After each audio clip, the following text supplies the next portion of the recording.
Le ministre de la Santé est avec nous. Bonjour Yannick Noder. Bonjour. Soyez le bienvenu, vous êtes le ministre de la Santé et de l'accès aux soins. Vous êtes également vous-même médecin, cardiologue, de très nombreuses questions à vous poser. Le point également sur la situation dans les hôpitaux, dans les EHPAD, à la fois depuis hier, mais aussi face à ce jour qui est le plus chaud. On va y revenir avec vous, Kevin Fleury. Vous êtes bien sûr journaliste météo et climat à BFM TV. Ces chaleurs extrêmes et qui durent. La nuit a été très très douloureuse. Margot Trouville est également avec nous ce matin. Il faut bien une vigilance rouge pour vous avoir avec nous et c'est un grand plaisir de vous accueillir. Chef du service santé de BFM TV, Géraldine Vosner bien sûr, et Laurent Neumann. On sera sur le terrain un peu partout en France. Laurent. Et je sens que le ministre n'a pas mis de cravate et je me demande s'il n'y a pas un message politique là.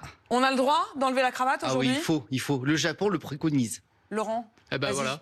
Je crois que c'est le moment, tu peux enlever la cravate. Nous, on peut la garder ici. Non, tu n'oses pas. Mais c'est un signal, et Kevin non plus. Je vois qu'aucun de vous deux n'a osé enlever la cravate. C'est conseillé. C'est conseillé. D'ici la fin de l'émission, peut-être ils l'auront enlevé. Je voudrais qu'on aille tout de suite sur le terrain. Clémence Renard est à Orne, dans le Loiret. Le Loiret qui bascule en vigilance rouge à midi. Clémence, comment font les habitants ?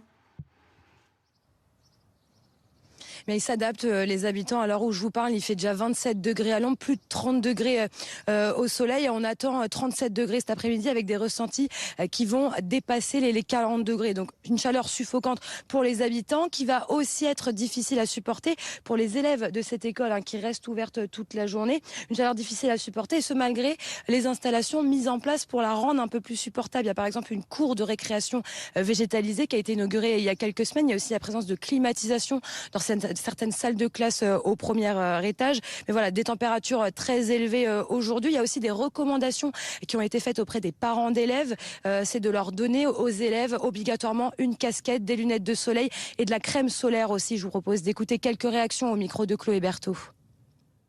Crème solaire ce matin, casquette, vêtements légers et puis lunettes de soleil. Il y a il me semble, trois grandes tentes en fait qui ont été disposées. Là, je vois une tonnelle, je ne sais pas si vous la voyez d'ici, mais il y a une tonnelle qui a été rajoutée. Et puis surtout, ils ont créé quelque chose qu'il n'y avait pas avant, des arbres. Voilà, ils ont planté des arbres, ils ont fait des espaces verts et ça, je pense que c'était nécessaire. La cour d'école, elle est bien, elle a été rénovée justement, elle a été avec des choses pour l'ombre.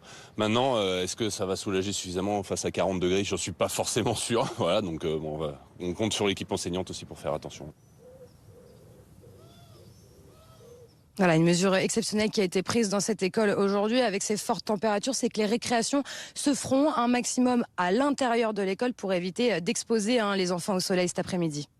Merci Clémence Renard, donc à Orne dans le Loiret.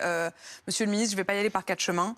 Agnès Pannier-Runacher hier rappelait qu'une vague de chaleur, c'est plusieurs milliers de morts. Plus de 3000 morts l'année dernière. 3700 dus aux vagues de chaleur. Est-ce que ça veut dire qu'aujourd'hui, il faut s'attendre à ce que des personnes âgées, des enfants, des adolescents, est-ce qu'il peut y avoir des malaises ? Est-ce que vous anticipez exactement cela ?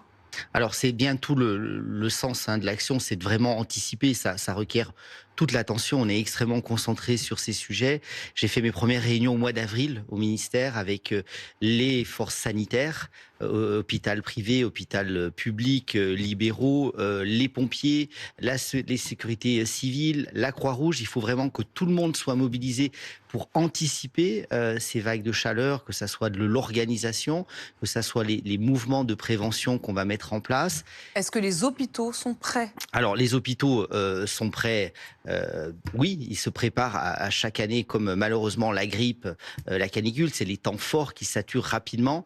Donc l'idée, c'est de pouvoir s'organiser au mieux, c'est de pouvoir justement avoir toutes les règles de préparer avant, de pouvoir réexpliquer les bons gestes. Alors dites-le, franchement, reprenons ce temps. Reprenons ce temps. C'est quand même important de le dire. Ce qui est important de dire, c'est que je crois que tout le monde a bien compris que les enfants sont vulnérables. Et là, le reportage que vous venez de voir, casquettes, lunettes, je crois que ça, c'est un message qui est passé.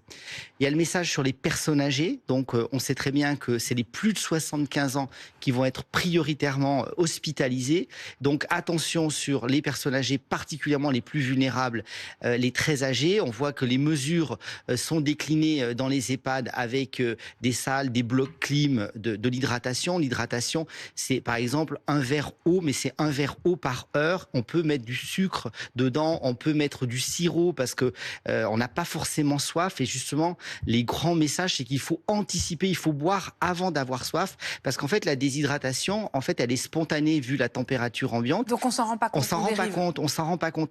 Et j'ai un message aussi extrêmement important pour les jeunes, parce qu'on s'est rendu compte que dans les premiers retours d'hospitalisation, là, dans l'organisation qu'on a mis en place, on a une cellule de crise, le Chorus, qui me permet quasiment d'avoir en temps réel toutes les remontées des services d'hospitalisation, le niveau de présence aux urgences, et on voit que les 18-40 ans ont beaucoup consulté. Alors il y avait beaucoup de manifestations ce week-end, je me suis moi-même rendu à Solidez. Donc les jeunes, surtout, limiter la consommation d'alcool. Il ne faut pas boire d'alcool pendant de températures aussi fortes. Chaleur et alcool, ça fait très mauvais ménage. Et puis le sujet qui est très difficile, et on l'a bien vu cette nuit, en fait, il n'y a pas de différence de température entre quasiment le jour et la nuit. Et je crois qu'il faut rappeler ces méthodes que je n'ai pas vues encore dites. Il faut prendre des grandes serviettes, il faut les mouiller. Je l'ai fait moi-même cette nuit. Une grande serviette mouillée, et vous la mettez sur le corps, et franchement, ça abaisse la température corporelle. Il faut, voilà, et donc on peut être couvert avec des vêtements humides toute la nuit. Et je crois qu'il faut le faire. Je voudrais que vous écoutiez les propos de cet infirmier à Nice qui répondait ce matin aux questions de Benoît Ruiz. Vous allez entendre qu'il est très alarmiste. J'aimerais que vous puissiez réagir. Ça change tout, notamment pour les patients, en termes d'hydratation, puisque beaucoup, à un âge avancé, n'ont pas la sensation de soif. Je suis malheureusement certain qu'il va y avoir beaucoup de gens qui vont partir, qui vont décéder, parce que tous n'ont pas la clim, tous n'ont pas quelqu'un qui vient leur donner à boire correctement. Et de ce fait, il y aura beaucoup de personnes âgées, ou même plus jeunes, qui n'auront pas la sensation de soif et qui vont décéder de ce fait.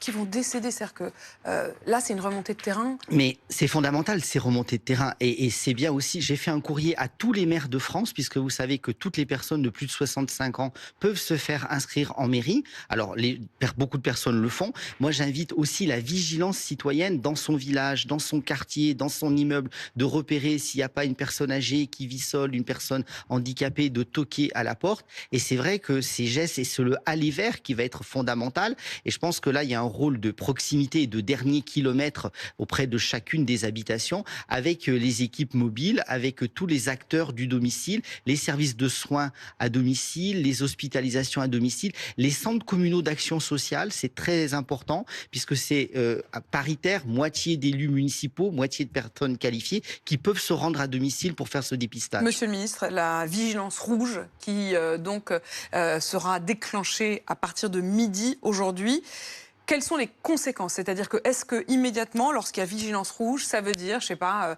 tel et tel médecin qui sont appelés en renfort? Est-ce qu'il y a des conséquences immédiates? Est-ce que ça enclenche un plan? Alors, ça enclenche un plan de vigilance pour l'ensemble de la population et particulièrement sur les professionnels de santé. Ça nous permet d'adresser des messages directs à tous les établissements. Donc, tous les établissements reçoivent des messages. En retour, ils nous font remonter leurs difficultés. Et c'est ce qu'on appelle le DGS urgent, Direction Générale de la Santé urgent, que je recevais comme professionnel de santé. Chaque médecin reçoit les messages d'information pour la bonne prise en charge. Et puis, on va avoir les spots télé, radio, la communication pour réexpliquer ces gestes. Margot de Fauville, on commence déjà à avoir les premières remontées des sollicitations de soignants. C'est encore un peu tôt et c'est très disparate selon les endroits. On entendait un infirmier du sud de la France à Nice et à une augmentation des passages aux urgences qui est assez notable puisqu'on est passé entre 250 et 280 passages par jour à 330. Donc il y a une augmentation. Là, depuis 2 jours Depuis plusieurs jours maintenant. Il y a aussi l'activité touristique qui vient s'ajouter au flot des habitants, donc c'est notable. Au SAMU de Paris, selon mes informations, il y a eu 20% d'appels en plus par rapport à un lundi habituel sur la journée d'hier, avec beaucoup d'appels pour des malaises, moins de malaises cardiaques par rapport je pense à la canicule de 2003, donc on voit qu'il y a des messages qui passent, mais en effet sur les jeunes, on sent encore qu'il y a parfois une volonté de dompter la chaleur, d'aller courir ou d'aller s'aérer, et on n'est pas des en fait, on pense qu'on peut y arriver, et en réalité non, quoi. C'est vraiment important. Je rappelle le numéro vert aussi, 0800 06 66 66. Mais on vous dit quoi au numéro vert? Pardon, monsieur le ministre, je ne devrais pas vous dire ça comme ça, mais au fond, hier, je recevais un médecin, mais même qui disent, si vous avez chaud, appelez le 15, appelez pas le numéro vert. Non, mais attendez, il faut quand même distinguer. Avoir chaud quand il y a la canicule, n'enfonçons pas des portes ouvertes. On a chaud, il faut s'hydrater, il faut se mettre à l'abri. C'est si on commence à avoir particulièrement chaud, des maux de tête, dans ces cas-là, des crampes, pas mieux appeler le 15. Mais bien sûr, mais c'est pas ce que je vous ai dit. J'ai dit pour toute demande d'information, il y a un numéro vert. Mais quand on commence à avoir des symptômes, on n'est pas bien, effectivement, on appelle son médecin traitant. on essaye de trouver une solution locale. Et ensuite, on appelle le 15, puisqu'il y a un système d'accès aux soins qui va réguler pour éviter de saturer. Un petit mot sur les urgences. médecins traitants, parce que vous êtes également vous-même médecin et cardiologue. Cette question aussi du traitement des médicaments, Oui. Notamment les médicaments sur la tension artérielle, en période de forte chaleur. Adapter les doses. Il faut adapter Bien sûr, les doses, bien sûr. diminuer. Alors, c'est au cas par cas et c'est avec avis médical, hein, donc il faut faire attention. Par exemple, Il faut appeler son médecin pour qu'il adapte l'ordonnance. Oui, ou son infirmier, ou son pharmacien, il faut en parler. Notamment tous les médicaments, les diurétiques, hein, c'est les médicaments qui font faire pipi. Eh ben, quand vous avez déjà une déshydratation spontanée, vous avez déjà un Donc rôle. il faut baisser les diurétiques. Il faut baisser les diurétiques en général, c'est le principal traitement. Et puis si les tensions sont trop basses, eh bien il faut savoir un peu arrêter les antihypertenseurs. Donc, c'est très important de réadapter son traitement, particulièrement chez les personnes âgées. Appelez vos médecins ou vos infirmiers s'ils ne l'ont pas fait de même. Éric Thibault est en ligne avec nous depuis Colmar, dans le Haut-Rhin. Vous êtes le chef des urgences de la ville. Alors, il n'y a pas de vigilance rouge à Colmar, mais la situation à l'hôpital est critique. Vous dites que le mois de juin, je vous cite, a été le plus gros mois d'activité que vous ayez connu en 15 ans de service. Quel genre de patients arrivent chez vous Pourquoi est-ce qu'ils arrivent chez vous? Oui, bonjour. Alors en fait, nous, le sentiment qu'on a, c'est que c'est plus une dynamique globale et c'est pas particulièrement en lien avec la chaleur sur l'analyse de l'activité au mois de juin. On a une activité qui augmente cette année de façon très importante par rapport à l'année dernière. Mais on observe ces derniers jours une accumulation de décompensation de pathologies chroniques et une quantité conséquente de coups de chaleur et d'insolation. Ça se manifeste par quoi et qu'est-ce que vous pouvez faire? Alors le plus courant et qui est peut-être moins intuitif, c'est qu'en fait les patients fragiles, notamment les insuffisants cardiaques respiratoires, vont décompenser leur pathologie de fond et vont arriver aux urgences avec une détresse respiratoire et une déshydratation. Et après, de façon plus évidente intellectuellement, la chaleur entraîne des déshydratations, entraîne des coups de chaud, et on peut avoir un débordement des capacités d'adaptation du corps humain qui vont entraîner une fièvre incontrôlable qui n'est pas en lien avec une infection, mais vraiment avec la chaleur.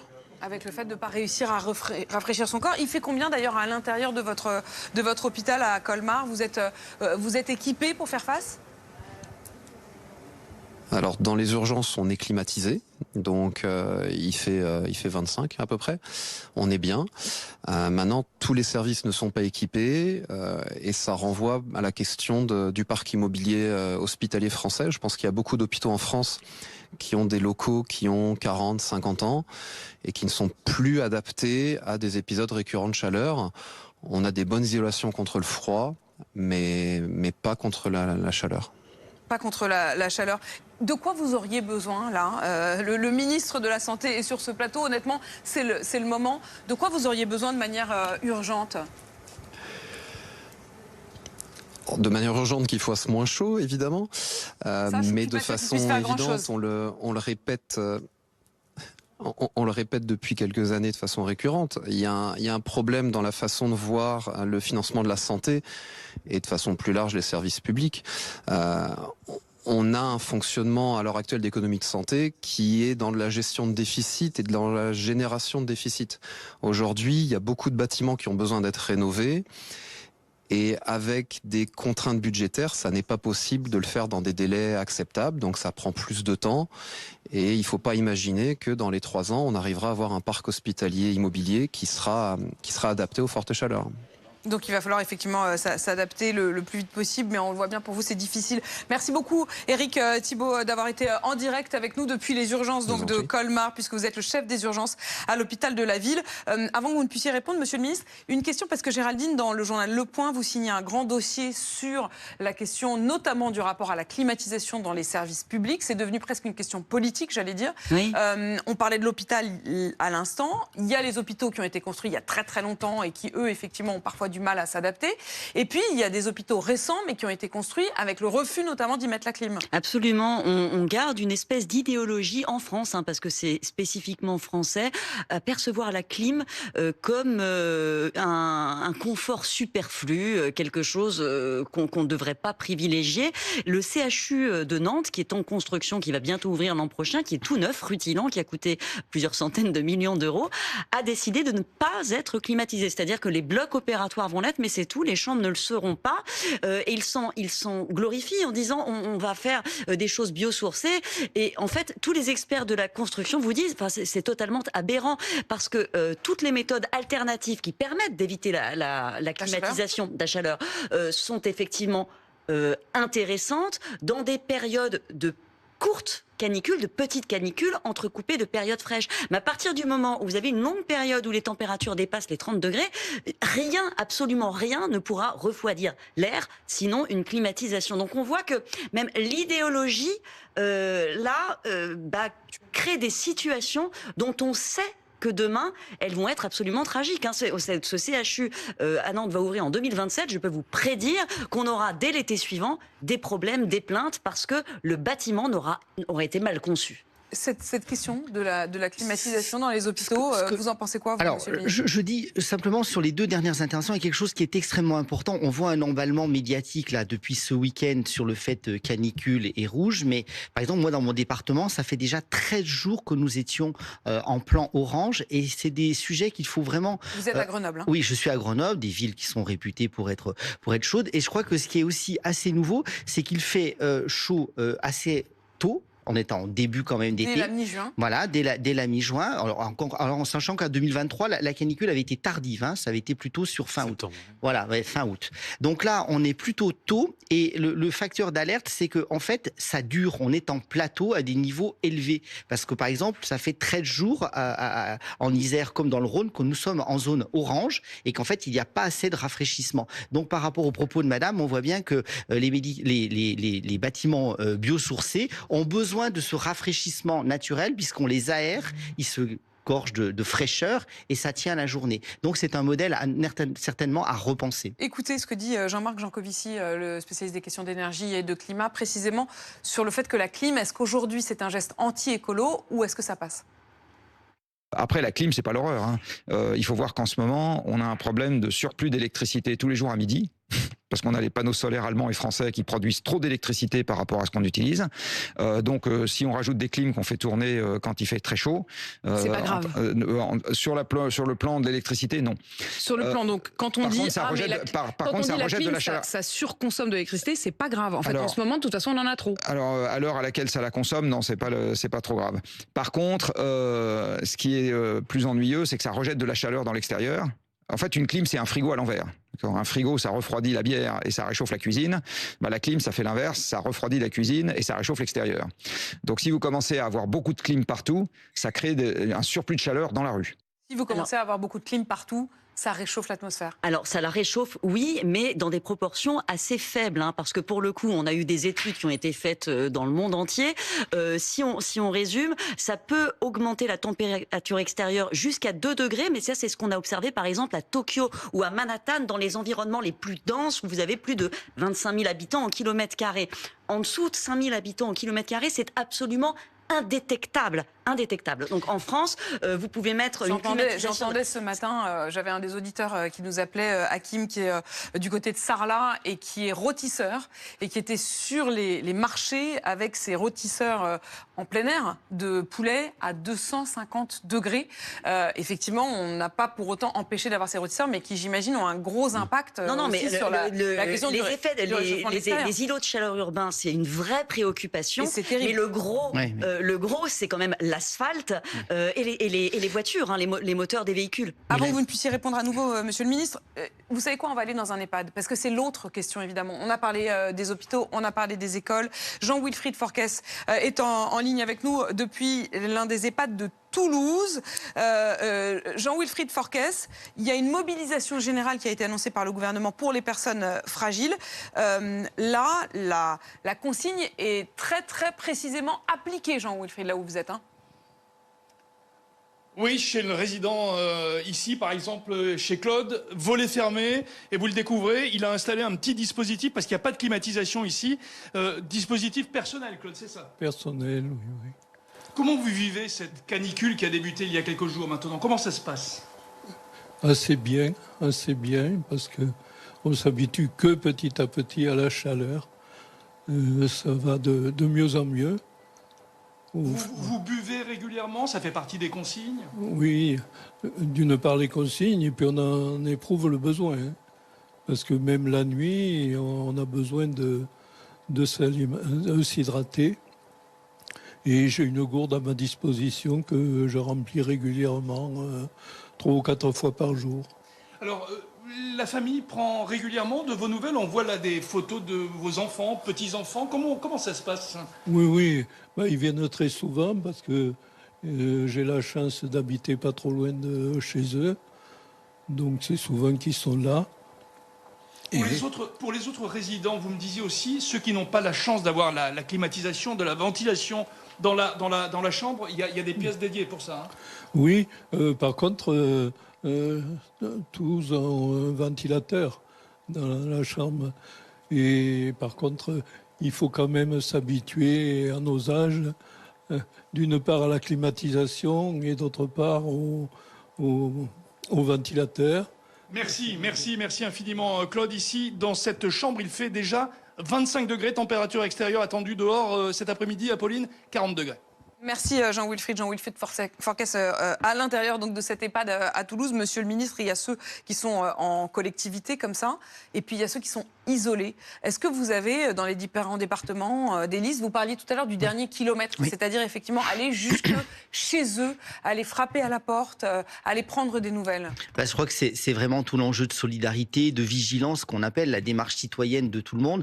Donc je disais tout à l'heure les élus municipaux qui sont notamment dans les communes, les petites communes où il n'y a pas forcément tous les services, donc c'est vraiment du bénévolat des élus municipaux, des centres communaux d'action sociale qui ont une bonne connaissance de leur commune, des populations, les infirmiers libéraux, tous les acteurs du domicile, tous les acteurs qui viennent au domicile, notamment les aides à la personne, peuvent aussi faire remonter ces informations quand ils savent qu'il y a des personnes qui sont sans famille. Mais pour revenir sur la clim, je crois qu'il faut quand même être pragmatique dans ce pays. Je crois qu'à un moment, que ça soit dans les crèches ou que ça soit dans les EHPAD, tout le monde comprend bien qu'une clim, c'est peut-être pas extraordinairement bien pour l'environnement, mais là, c'est le principe, en fait, bénéfice-risque. Des gens de 90 ans dans des EHPAD ou des bébés de quelques mois, il y a besoin d'avoir des pièces où il faut les rafraîchir. Donc, il ne s'agit pas de mettre de la clim partout pour tout le monde, mais d'avoir quand même ces lieux et qu'on ne culpabilise pas les maires, les directeurs d'EHPAD ou autres qui ont installé ces blocs de clim. Et moi, je félicite les élus locaux pour leur engagement, leur pragmatisme, de mettre à disposition des populations dans leur bibliothèque municipale, dans leur médiathèque, des pièces réfrigérées, parce qu'on sait bien que ce qui va conditionner le pronostic d'éviter que les patients aillent... On est sur une question de vie ou de mort. Mais bien sûr, donc moi je redis mes choses un peu naïves, mais un verre d'eau par heure, il faut qu'on boive un verre d'eau par heure. Si on n'a pas envie de boire de l'eau, on met un peu de sirop dedans. On prend des grandes serviettes humides, on dort avec des vêtements humides la nuit et on va passer quelques heures par jour dans des pièces réfrigérées, qu'elles soient municipales, qu'elles soient publiques. Mais c'est ça les gestes qui vont nous permettre d'éviter que la température corporelle des gens augmente et qu'il n'y ait pas mort. Je rappelle qu'il y avait 15 000 morts en 2003. Je veux quand même agiter sur la climatisation parce que c'est pas vrai de dire que c'est pas forcément bien pour l'environnement. Encore une fois, on est en France, on a un surplus d'électricité solaire à la mi-journée. En été, on vend notre électricité, on la brade à des prix négatifs. Donc non, c'est pas pour vous. Hein. Voilà. Et par ailleurs, on a le pays qui pourrait avoir la clim la plus vertueuse au monde. Donc c'est complètement ridicule de ne pas avoir ce débat. D'autant plus que il y a maintenant, il y a des systèmes, parce que c'est très normé, des systèmes qui sont vertueux. Et ensuite, il y a une manière de l'utiliser. On n'est pas obligé de la mettre à 19, on peut la mettre à 26, ce qui réduit de moitié l'utilisation. Enfin, c'est plutôt ces débats-là qu'on devrait avoir aujourd'hui. Culturel. Quand on regarde effectivement aux États-Unis, 90% des foyers qui en sont équipés et qui la mettent à 18, en effet, il y a peut-être une petite nuance à avoir. On revient dans un instant, on marque une petite pause François Bayrou qui est en train de se rendre au centre de gestion de crise. Les chiffres sont parlants. 68 départements en vigilance orange, 16 en vigilance rouge.